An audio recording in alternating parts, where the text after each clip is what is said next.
हिंदोरनि जी छाती लुॾिया कोन आहियूं, हिंदोरनि जी छाती लुॾिया कोन आहियूं, कॾहिं का बि मंज़िल मुड़िया कोन आहियूं। असां राति ऊंदाही में कई खेट खेड़िया, समुंड मां सिपनि मां ऐं मोती बि मेड़िया।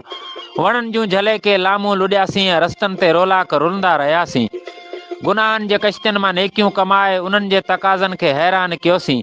घणो वक़्तु मस्जिद में सनम खे पूॼे ऐं मंदर में सजदनि जी आदत विधीसीं। असांखे न सूफ़ी के तुंहिंजा खपनि था, असां पाण सूफ़ियुनि जा सरदार आहियूं। वज़ीफ़नि जा वीचार असां वटि न आहिनि, असां पाण पोतल के सरकार आहियूं।